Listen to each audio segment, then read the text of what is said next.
وعلیکم السلام ورحمۃ اللہ وبرکاتہ۔ اللہ رب العالمین آپ کو جزائے خیر عطا فرمائے اور آپ کے بچے کو بھی اللہ رب العالمین دین کا داعی اور دین کا پیامبر بنائے۔ آپ کا سوال یہ تھا کہ آپ کے قریب میں پیٹرول پمپ ہے، وہاں پر مسجد ہے، فجر کی جماعت کبھی کبھی آپ کا بیٹا جو 13 سال کا ہے وہ کرواتا ہے، تو آج انڈیا کے بھٹکل کے ایک بھائی نے اعتراض کیا اور کہا کہ کیا آپ کا بیٹا بالغ ہو گیا ہے؟ یعنی بالغ ہی کی امامت ہو سکتی ہے، نابالغ کی امامت نہیں ہو سکتی ہے۔ حقیقت یہ ہے کہ عام طور پہ یہ معروف اور مشہور ہے کہ بھٹکل کے لوگ پڑھے لکھے ہیں ماشاءاللہ، اللہ تبارک و تعالیٰ انہیں اور بھی توفیق عطا فرمائے۔ ہو سکتا ہے بخاری شریف کی اور نسائی کی اور دیگر کتب احادیث کی وہ روایت ان کو معلوم نہیں رہی ہوگی جس میں ذکر ہے کہ ایک صحابی رسول کے بیٹے نے، جس کی عمر 6 یا 7 سال تھی، اس نے امامت کی، اور یہ نبی کریم صلی اللہ علیہ وسلم کے زمانے کا واقعہ ہے جس کو تقریری حدیث کہتے ہیں۔ کیا کہتے ہیں؟ تقریری حدیث۔ چنانچہ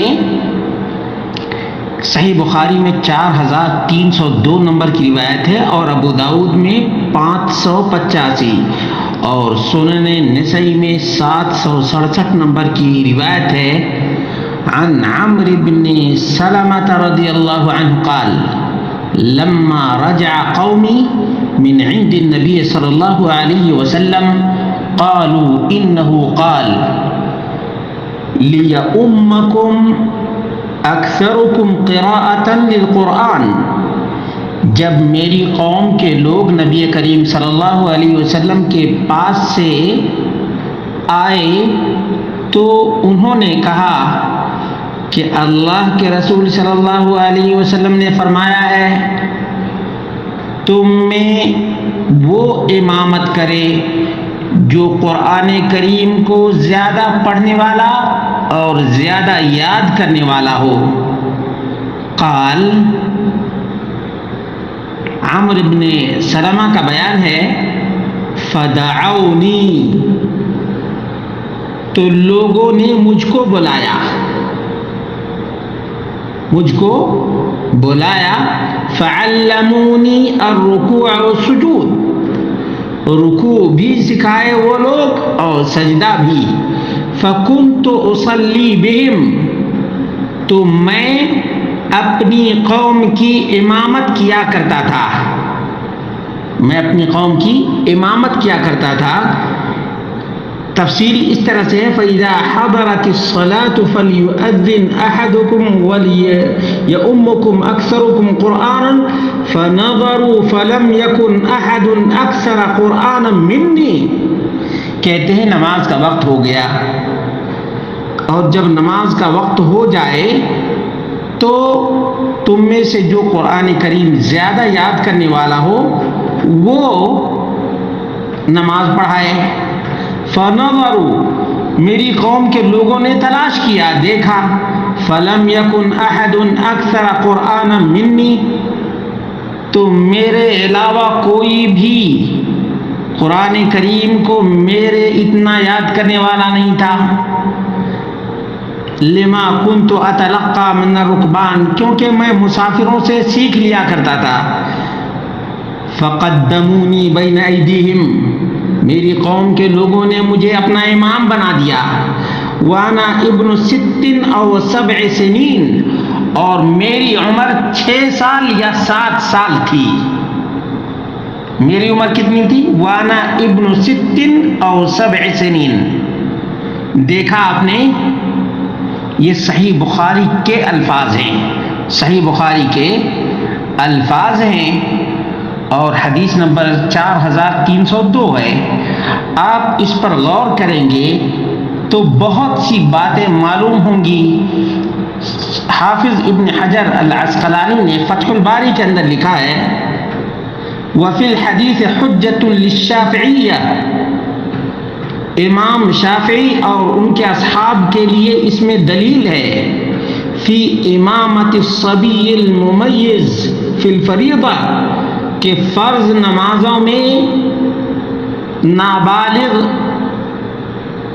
شعور رکھنے والا بچہ امامت کر سکتا ہے.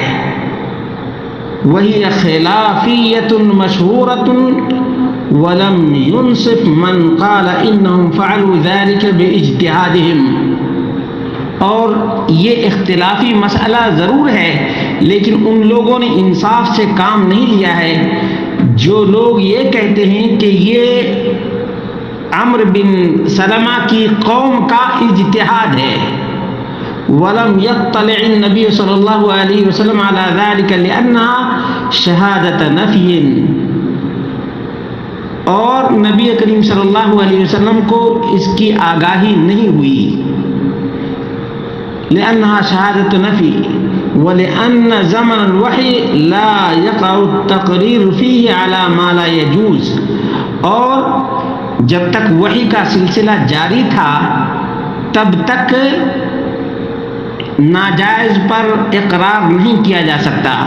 معلوم یہ ہوا کہ وہ بچہ جو سن تمیز کو پہنچ چکا ہے، 6 سال کا، 7 سال کا، آج کل تو بہت سے بچے ماشاءاللہ عبقری ٹائپ کے 6 سال کے ہیں، 7 سال کے ہیں اور حافظ قرآن ہیں. جب حافظ قرآن ہو یا اور لوگوں کی بنسبت قرآن کریم زیادہ یاد ہو تو ظاہر سی بات ہے اس کی امامت میں شک کرنا اور ڈاؤٹ کرنا بالکل ہی بے معنی بات ہے، بے معنی ہے. اس لیے اس بھائی کو آپ بتا دیں کہ ماشاءاللہ آپ کا بیٹا 13 سال کا ہو گیا ہے اور اس قسم کے واقعات پیش آتے ہیں. حقیقت تو یہ ہے کہ اس قسم کے واقعات پیش آتے ہیں اور بہت سے لوگوں کے دل میں طرح طرح کی باتیں ہوتی ہیں. اصل ان لوگوں کا قصور نہیں ہے، قصور ان لوگوں کا ہے جو لوگ یہ حدیثیں آپ دیکھ لیجئے سنن نسائی اور سنن ابو داؤد، صحیح البخاری، یعنی آتھینٹک حدیث ہے، اس کے باوجود اگر یہ چیزیں لوگوں کو معلوم نہ ہو تو قصور کن کا ہے؟ ان علماء کا ہے جو یہ حدیثیں لوگوں کے سامنے پیش نہیں کرتے ہیں.